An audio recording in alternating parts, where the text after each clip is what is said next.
Rismond confirm menulis buku itu dan kemudian buku itu ternyata diduga menggunakan ISBN palsu. Dan yang ingin dikejar di sini adalah setelah buku itu dipublish, kemudian diduga ada ISBN palsu. Sebentar. Siapa tahu nanti yang dilaporkan akan naik mobil ini loh. Tuh. Biasa. Di takti itu tahanan dan barang bukti. Dan saya kira kalau berdasarkan bukti awal yang kita serahkan, Bang Irwan, terlapor susah untuk mengelak dari ISBN palsu itu.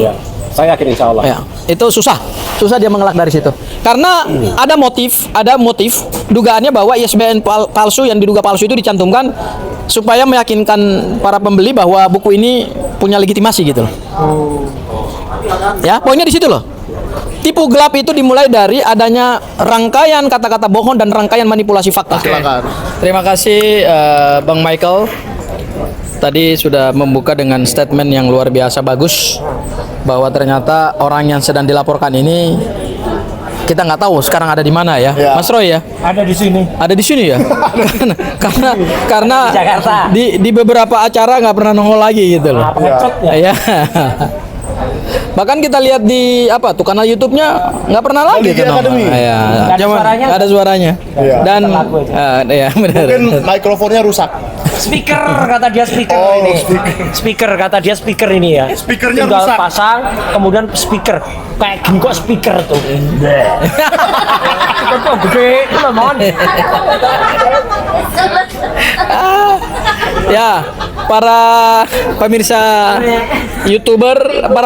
YouTube channel beberapa YouTube yang sangat terverifikasi sebagai YouTube pembela kebenaran.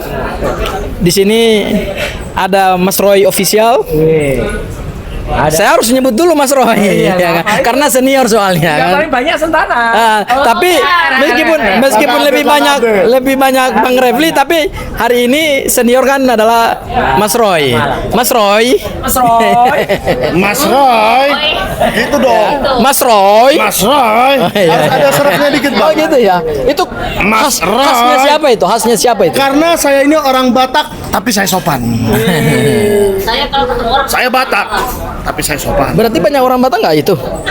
Iya, saya nggak tahu, tapi saya Batak, tapi saya sopan, gitu loh. Siap, Jadi siap. jangan main-main Bang Gofur Siap, sama mantap. Batak yang sopan ini. Iya, mantap.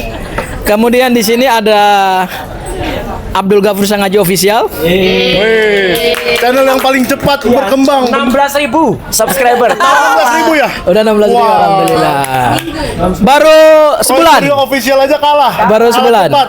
Baru Iya, loh, sebulan. sakit hati. Biasa aja. Ayo Oke. dong. Oke. Ayo dong. Kemudian ada Sentana TV. Ada RH Channel. Ini yang paling banyak subscribernya nih. Ya. Raja konten ya. Kemudian ada Langkah Update. Kalau ada era yang lain subscribernya hilang. Ya. Diserap semua. Ya, kalau sudah ada RH kami ini YouTuber kelas 3. Yang nonton itu paling 1-2 orang gitu. Karena semuanya udah diambil sama RH Channel. Iya, parah Tapi gitu. bukan itu pokok persoalan kita. Kami kira nggak ada masalah ya, karena Apa-apa. channel-channel YouTube ini adalah saluran kita untuk menyampaikan kebenaran. Ya, syiar ilmu, syiar kebenaran sekaligus syiar informasi. Dan ada satu lagi YouTuber baru, namanya Haris Sugiarto Channel. Ya. Haris Sugiarto Channel. Biarto channel. Rujak bebek. Rumah juang keadilan. Nah, ini rujak bebek nih, Bang Mas Roy. Oh, itu nggak kayak apokat. Apa itu yang Kalau ya apokat terjemahannya apa itu? ya, gini Bang Gofur, kalau penonton kita pernah melihat di antara para relawan itu ada yang rambutnya belah tengah, kumisnya tipis, mukanya kayak di muka ijazah Jokowi. Nah itu Haris Sugiarto namanya. Oke. Berarti Haris Sugiarto fotonya yang di ijazah. Lebih mirip. Oh, lebih mirip Bang Hari ya? Ya, jadi kalau dia kecocokannya 66%. Berdasarkan aplikasi apa? Berdasarkan aplikasi FaceNet. VGG Face, FaceNet, dan Retina Face. Tapi ini Retina yang di hidung. Udah mirip-mirip Andi Aswan aja itu. Jadi kalau makin hijau, dia makin gak mirip. Ah. Jadi waktu saya cobain dengan fotonya Bang Hari, merah banget. Nah, gitu Jadi ya? sangat mirip. Sangat mirip Merah ya. banget dia, sangat mirip banget. Oke, kita back to topic. Ya, gimana pelaporannya Bang? Ya. Pasal-pasalnya dan seterusnya. Baru saja ini kami selesai pemeriksaan untuk tahap pertama, Mas Roy. Artinya sesi pertama ini pelapor sesi pertama, masih akan ada sesi kedua.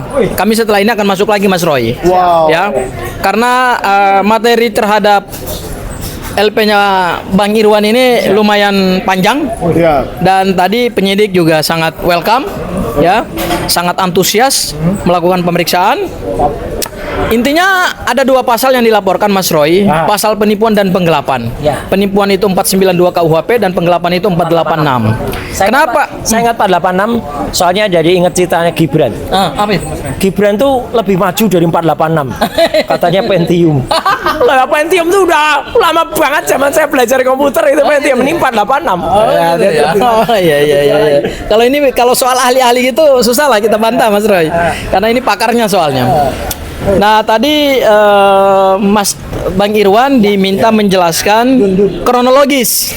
Bang Irwan ketemu dengan Rismon, kemudian kemudian membeli buku.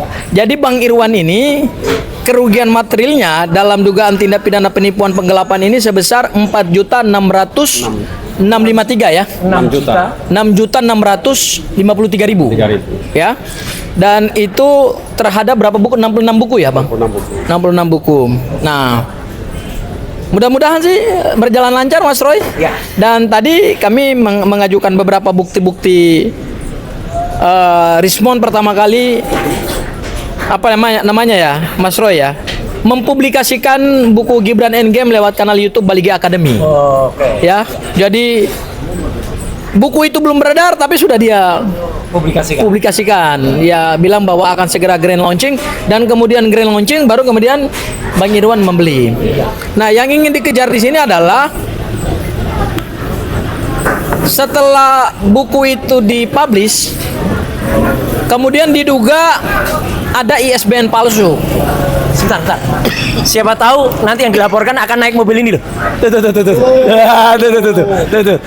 Luar biasa. Dirtakti.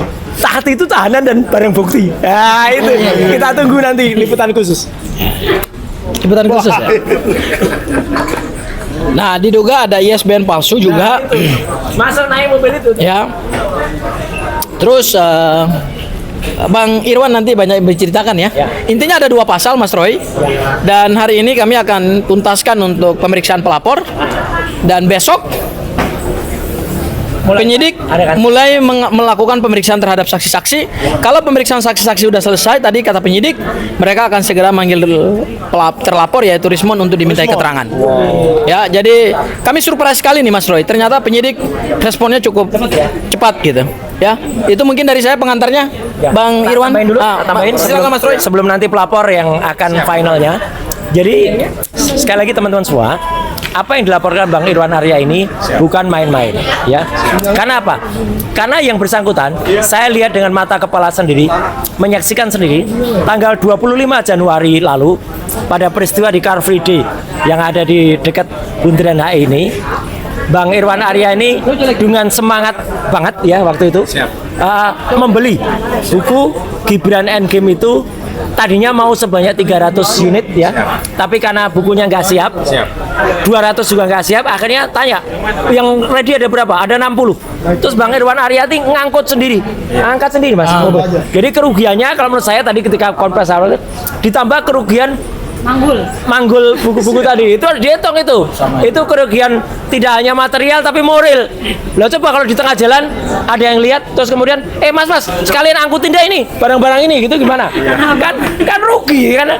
Nah itu jadi jadi dikira kuri panggul itu loh. Jadi ada makanya beliau tadi melaporkan tuh sangat clear dan saya juga tadi menyatakan ke lawyer yang lagi jadi ulet ini lagi naik daun Mas Abdul Ghafur ini bahwa saya waktu itu ditunjuk juga jadi brand ambassador dan penunjukannya secara sangat bukan frontal vulgar ya, dikasih duit sambil direkam oleh Mas Mike ini ya kan, itu loh saya lihat wah ini bahaya ini bisa jadi alat bukti, makanya uang itu masih saya simpan Kalau perlu nanti akan ditunjukkan ya. Kalau ilmu intelijennya Mas Roy udah jalan. iyalah, ini bahaya nih kalau dikasih terus kemudian. Nah, tapi itu kan menunjukkan profesionalitas saya waktu itu ketika ditunjuk ya, dan saya dengan sepenuh hati ya dalam 2 kali Car Free Day ya, padahal Car Free Day yang kedua yang tanggal 8 Februari itu harap diketahui itu saya benar-benar baru pulang dari Bandung.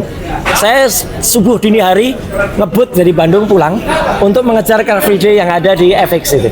Karena saya malamnya ada acara di Bandung. Kalau nggak percaya, teman-teman bisa cek pada YouTube iNews ya. Ketika saya nyupir, kemudian di samping kiri itu ada kamera Wati yang mewawancarai saya perjalanan dengan teman-teman TBN waktu itu, touring bela negara. Di waktu itu kita ke IPTN Bandung, kemudian malamnya, nah habis itu saya stay sebentar terus pulang. Nah jadi inilah benar-benar pengorbanan yang kami lakukan untuk suksesnya buku apa namanya Resmond Endgame. Gibran Endgame ya gitu bukunya. Nah mirip-mirip dengan ini ya. Nah tapi kalau yang ini Resmond Endgame, Pakarta lulus S3. tapi kalau itu Gibran Endgame. Jadi bukunya sebenarnya tidak salah, tapi karena kemudian dicabut sepihak oleh Resmond, itu yang kemudian diadukan.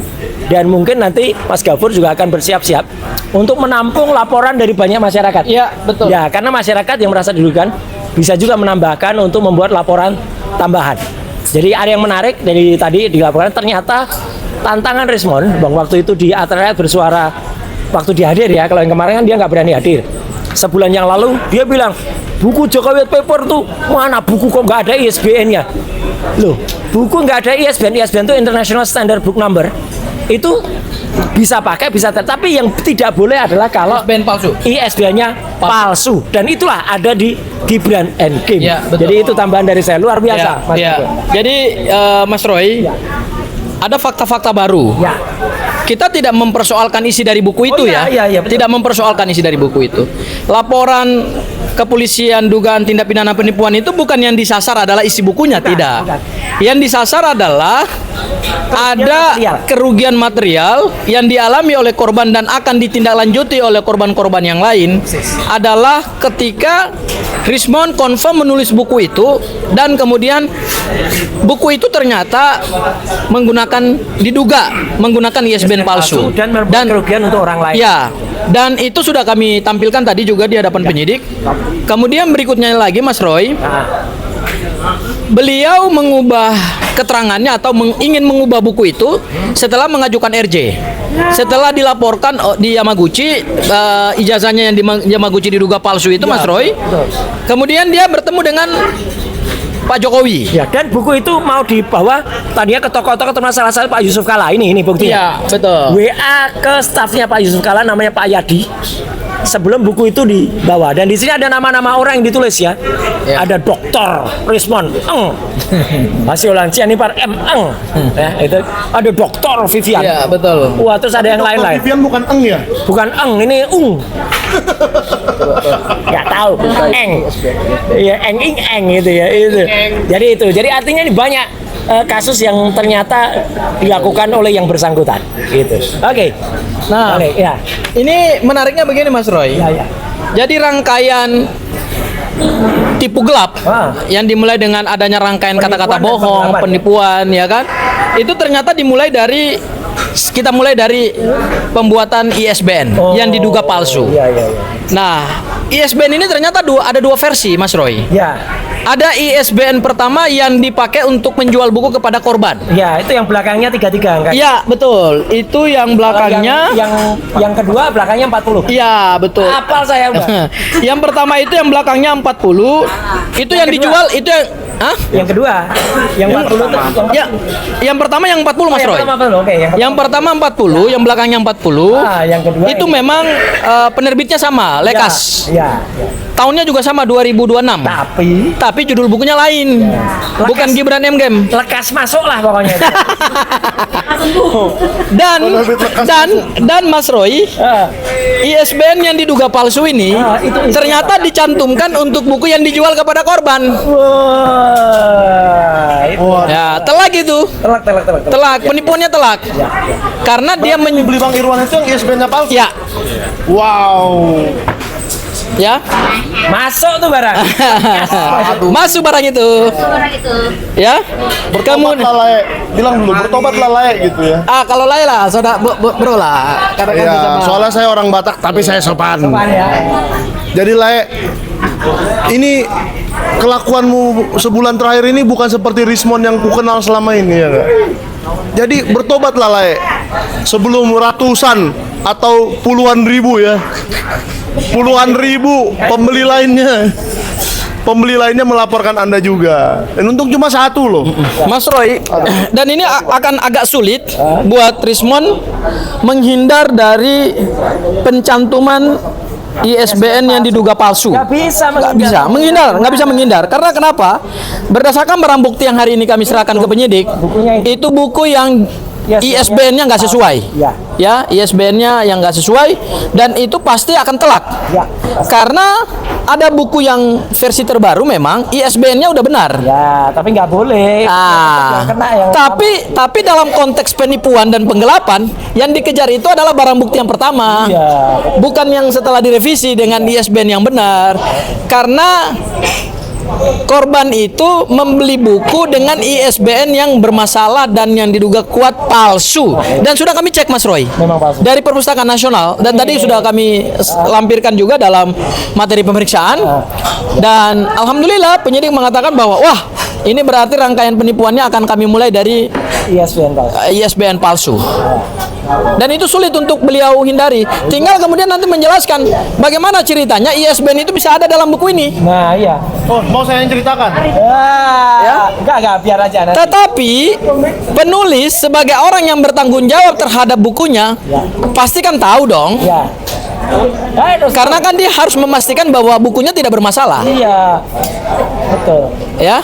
Itu yang pertama Mas Roy, itu telak. Gak apa-apa, ada orang yang mau kena pasal 55 kok. Kan tahu dia.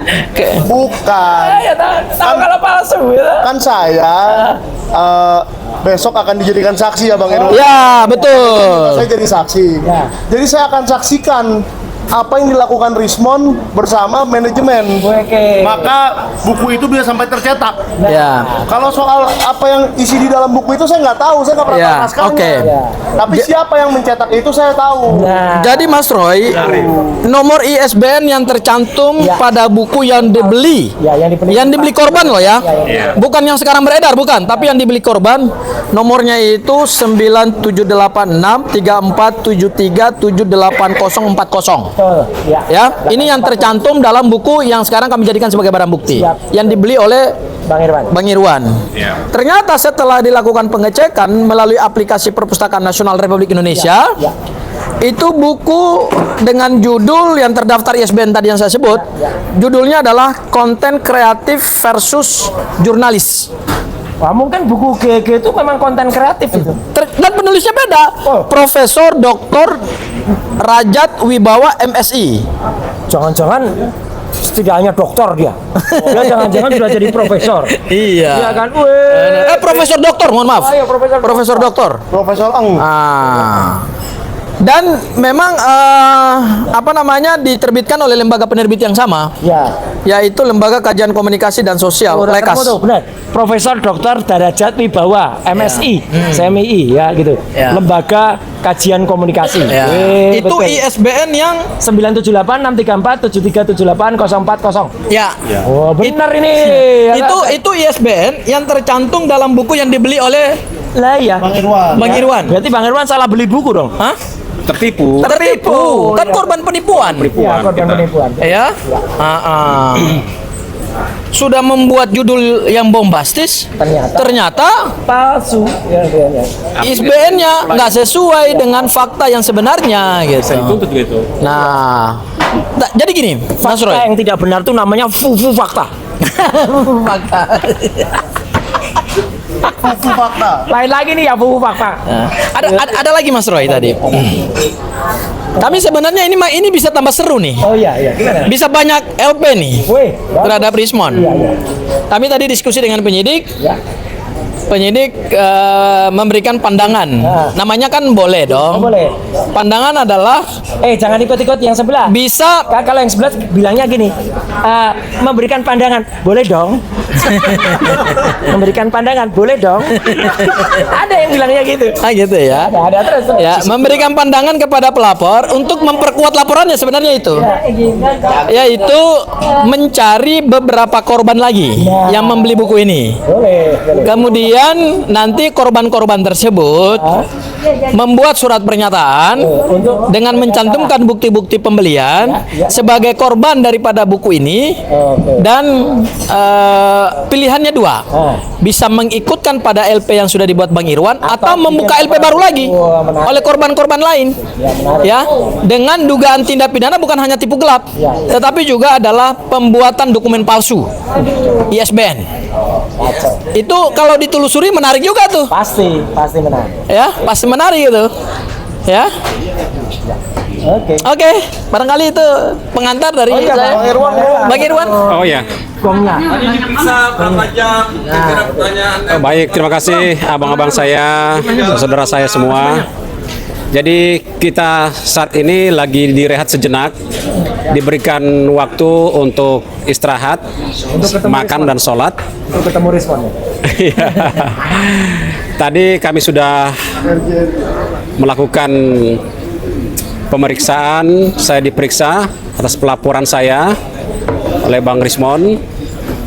Mulai jam 1 tadi sampai saat ini kita masih break untuk istirahat, sementara kita akan lanjut. Jadi saya tidak akan berbicara lebih panjang lagi. Sebentar kita akan kupas habis apa semua yang dipertanyakan, apa semua yang kami lakukan di dalam terhadap penyidik. Itu sehingga saya belum bisa memberikan komentar terlalu panjang jauh karena kami setelah ini kami akan lanjut lagi untuk pemeriksaan kedua. Karena ini luar biasa kita maraton karena ini persoalan bukan cuman tipu gelap, itu penipuan dan penggelapan, ada pemalsuan yang lain yang kita kembangkan lagi terhadap penyidikan. Oke, terima kasih pada lawyer saya, Bang Gafur dan kawan-kawan semuanya. Jadi Mas Roy, hari ini memang ada 11 lawyer yang terdaftar dalam surat kuasa. Ini tanggal 11. Hari ini tanggal 11 ya. Kalau besok ada 12 lawyer. Ada 12 lawyer. Bisa 13 lawyer. Tambah lagi. Berarti ini Lawyernya hukum alam lah. Hukum alam. Ini tanda-tanda alam lah. Bahwa kebenaran itu tetaplah kebenaran dan kebohongan itu tetaplah kebohongan gitu. Ya. Nah, tadi yang mendampingi Bang Irwan ada saya, ada Bang Jack Aspardi Piliang, ada Bang Bahar, kemudian ada Bang Azam. Ya, teman-teman yang lain karena tidak bisa banyak lawyer yang ada di dalam, ya kami gantian gitu lah. Tapi yang jelas kalau mau mendampingi itu harus punya BAS, berita acara sumpah yang aktif dan masih berlaku. Jangan yang BAS-nya dibekukan, ngaku-ngaku masih lawyer. Apalagi ada yang namanya advokat, ya, ngaku-ngaku advokat. Terus kemudian masuk ketika ketahuan, itu yang salah admin.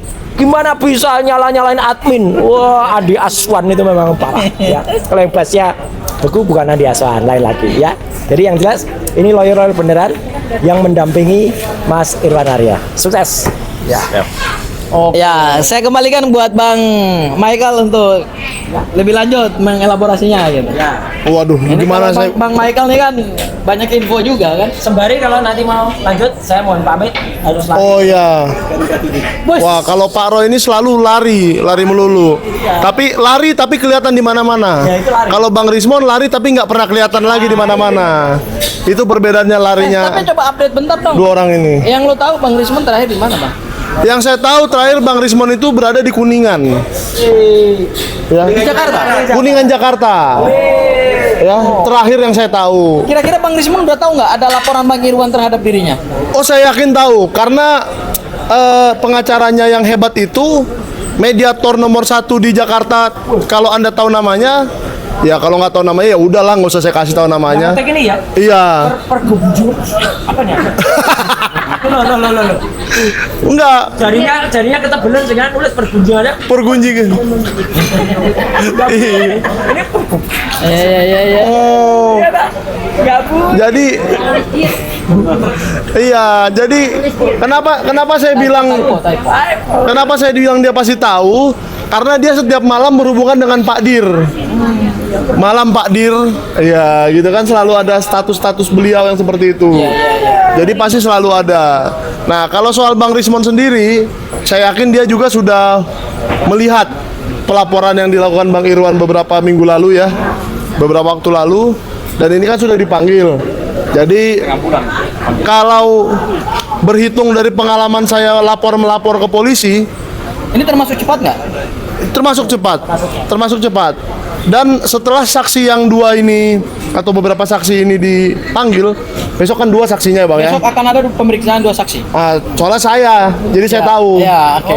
Udah dikirimin surat kan? Udah dikirimin surat ke Sama bendahara saya. Gibran Endgame. Iya, sama bendahara yang dicatut kemarin itu loh, yang namanya Hana Karistia itu loh. Iya. Nah, jadi kami berdua besok akan dipanggil dan diperiksa. Tapi sebenarnya keterangan saya juga nggak jauh-jauh beda dari yang selama ini ada di media, dan saya sudah sering sampaikan. Kan bedanya begini Bang Michael. Keterangan Bang Michael itu kan keterangan bukan dalam konteks penegakan hukum. Jadi besok itu keterangan harus dalam konteks penegakan hukum, jadi punya nilai hukum pro justisia. Ya. Kalau kita ngomong di media kan nggak dipertimbangkan gitu. Betul. Kecuali kita datang di hadapan penyidik, kemudian kita berikan keterangan itu dan keterangan itu sah secara hukum, itulah yang kemudian akan menjadi dasar pengujian terhadap bukti-bukti. Ya. Nah, jadi yang saya mau ceritakan, manajemen Gibran Endgame ini isinya 10 orang. 10 orang. Saya ada di manajemen sejak awal, tapi setelah setengah jalan diangkat menjadi koordinator penggantinya salah satu teman kita. Nah, setelah saya menggantikan, nah lalu ada masalah sedikit lah. Ada masalah dan ujungnya RJ dan seterusnya. Jadi sekarang saya sangat menyesalkan. Waduh, harum banget tuh yang lagi masak tuh, sampai mau batuk. Ibu Kartini yang masak. Jadi saya sangat menyesalkan. Harum namanya. Iya. saya sangat menyesalkan, kenapa sih sesuatu perjuangan yang luar biasa bagus seperti Gibran Endgame ini harus berakhir di kantor polisi. Ya kan? Kalau kita sebagai peneliti, sebagai jurnalis dan sebagai profesional, kita harusnya bisa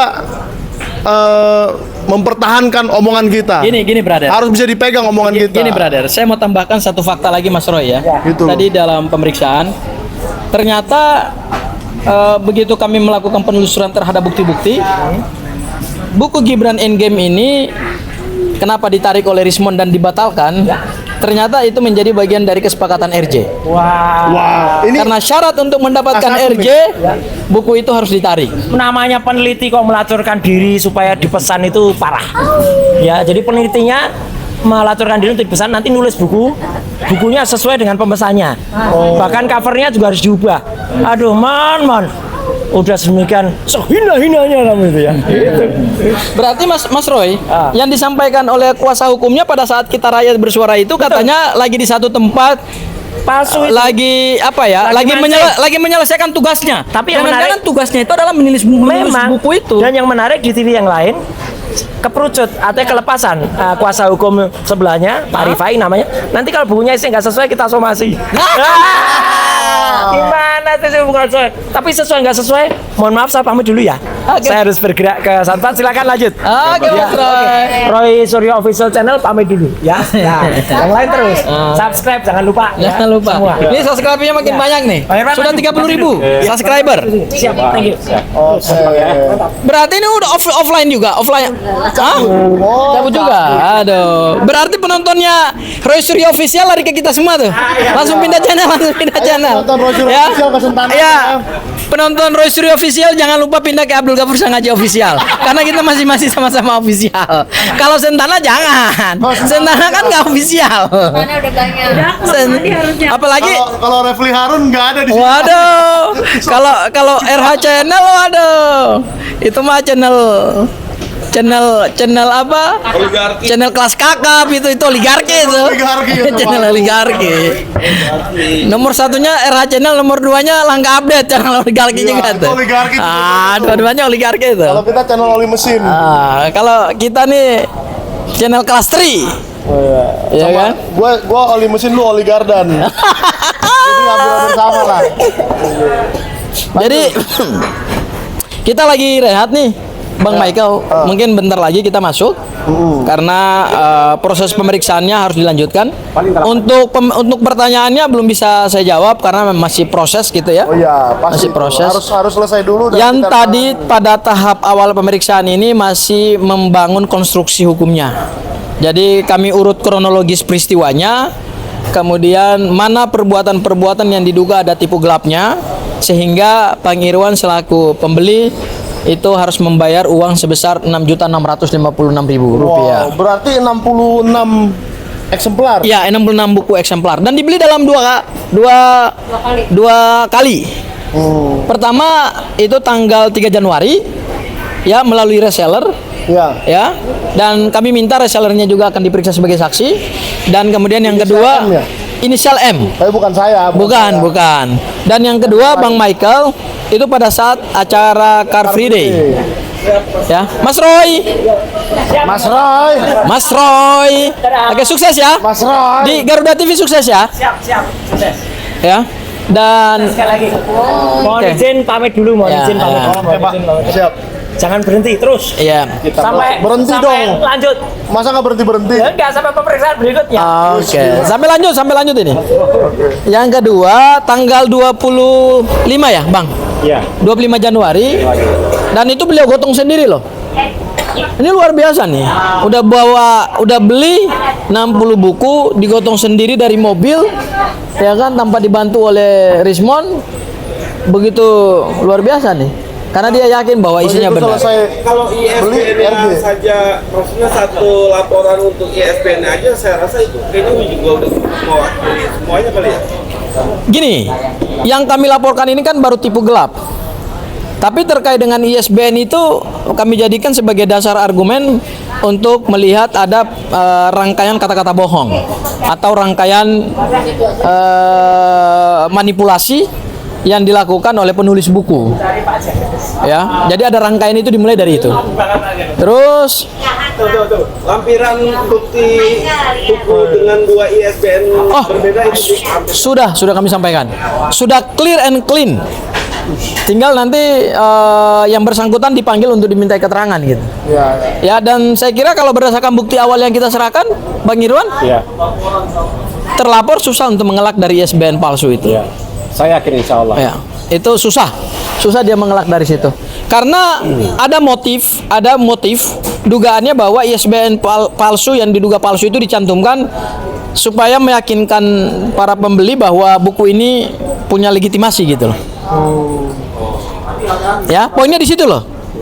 Tipu gelap itu dimulai dari adanya rangkaian kata-kata bohong dan rangkaian manipulasi fakta. Ya. bukan dari nominal yang sudah dikeluarkan Bang Irwan. Baru nanti di situ nominalnya masuk. Jadi ada rangkaian kata-kata bohong dulu, ada peristiwa yang tidak sesuai fakta, yang direkayasa Sebagai mensreanya. sebagai perbuatan pidananya, ya. Kemudian dicantumkan dalam buku itu sehingga meyakinkan para pembeli bahwa buku ini legitimate dan layak untuk dipasarkan. Ternyata setelah dicek sendiri oleh Bang Irwan melalui aplikasi perpustakaan pusat nasional, ISBN itu tidak tercatat atas nama Bang Rismon dalam buku Gibran Game, tapi atas buku orang lain. Buku orang lain. Ya. Baru kemudian setelah itu di edisi terbaru ISBN-nya diperbaiki. Jadi ada dua ISBN yang berbeda di dua buku, di satu buku dengan dua versi yang berbeda ya. Percetakan pertama itu yang dijual kepada Bang Irwan itu menggunakan ISBN yang bukan ISBN yang sebenarnya. Begitu ketahuan ISBN itu bukan ISBN yang benar, maka baru dia memperbaiki ISBN-nya lagi dengan versi cetakan yang baru. Nah, itu tadi buktinya kami sandingkan. Tapi yang dicari di sini oleh penegak hukum adalah ISBN yang pertama dong, bukan yang kedua yang sudah dibenarkan, itu enggak. Karena beliau menjadi korban dari buku pembelian buku di cetakan pertama yang ISBN-nya itu tidak sesuai dengan fakta. Ada rangkaian kata-kata bohong dan manipulasi. Ya, dan itu bukti telak itu. Susah itu untuk mengelaknya. Tinggal kemudian dicari siapa yang membuat, kan gitu. Atas dasar perintah siapa dan atas dasar kemauan siapa gitu. Kok berani-beraninya mencantumkan ISBN yang tidak tercatat atas buku orang lain gitu. Ya kalau nggak punya ISBN kan lebih baik jujur. ISBN sedang dalam tahapan proses pengurusan, sehingga pada cetakan versi pertama yang dijual kepada Bang Irwan itu nggak ada ISBN-nya. Kan lebih baik jujur. Lebih baik jujur. Ya kan? Tapi pasal 492 terkait dengan penipuan yang mengakibatkan adanya kerugian material bagi Bang Irwan sebagai pelapor itu ya tadi buku judulnya bombastis, kemudian untuk meyakinkan para pembeli dibuatlah ISBN yang seolah-olah asli. Di situ penipuannya kena. Ya, jadi tanpa kita menjerat dengan dugaan tindak pidana pemalsuan ISBN, tapi dengan ISBN itu saja udah terpenuhi itu. Ada rangkaian peristiwa manipulasi yang dilakukan oleh yang punya buku yang diduga hari ini adalah Bang Rismon, dan Bang Rismon hari ini sebagai terlapor, dan saya yakin itu sulit untuk dibantah karena faktanya terang benderang. Ya, bisa dicek kok di Bang, di Perpustakaan Nasional ya. Baik. Ada itu ada. Oke. Betul. Ya. Jadi ini mau balik lagi, Bang. Kita mau balik lagi. Mau balik lagi. Ya. Kita melanjutkan dulu. Kira-kira berapa jam lagi nih, Bang? Wah, bisa panjang ini, Bang. Bisa panjang ya. Bisa panjang. Karena memang kalau kasusnya semakin serius, pemeriksaannya makin panjang. Justru begini, saya kasih tahu. Suatu pemeriksaan kepolisian itu kalau panjang, berarti penggalian materinya dalam. Kalau pemeriksaannya cuma sebentar, berarti materi yang diperiksa itu nggak terlalu dalam. Saya boleh komentar sedikit soal itu, Bang. Jadi saya jadi mengingat tanggal 30 April Pak Jokowi diperiksa kan, cuman berapa jam? 2 jam. Waduh, kayaknya bentar banget dah, Bang. Wah, ini saya baru nyalain TV, udah selesai periksanya. Baru ganti channel, baru nyari gitu loh. Nah itu gimana tuh, Bang? Ya, kok itu cepat, ini lambat? Ya, sebenarnya tidak perlu dianalisa kok. Itu kan hak eksklusif ya. Ya, dia kan bukan warga negara biasa. Ya, dia presiden, mantan presiden, ya. Tapi pelaporan Bang Irwan ini tergolong cepat loh. Baru kemarin melaporkan di Kamnek, di itu SPKT. Hari ini sudah pemeriksaan pelapor. Dan besok langsung ditindaklanjuti dengan pemeriksaan saksi. 2 saksi. Tergolong cepat. Ini tergolong cepat. Untuk laporan langsung diterima di Polda Metro. Ya karena dukungan teman-teman YouTuber, dukungan teman-teman media, ya kan. Buku ini juga sudah katanya ditarik tapi masih dipasarkan gitu. Ya, itu kan untuk menghindari jangan sampai jatuh korban-korban berikutnya gitu. Apa mungkin, Bang, pelaporan ini cepat karena Rismon sudah terkenal di Polda ini? Jadi nomor HP-nya orang sudah pada tahu, penyidik sudah pada tahu, alamatnya sudah pada tahu, jadi cepat gitu prosesnya. Iya, saya menduga bahwa ini semata-mata karena memang Polda tertarik untuk menyidik perkara ini secara cepat dan tuntas. Oke. Ya, kita berterima kasih lah sama Polda Metro Jaya. Ya, kok bisa secepat ini gitu. Dan mudah-mudahan kecepatan pemeriksaan ini jauh lebih mantap lagi ke depan. Karena kalau saya bandingkan Mas Ian dengan beberapa LP yang dilayangkan oleh kubu sebelah, ternyata masih mandek juga tuh yang dilakukan kubu sebelah.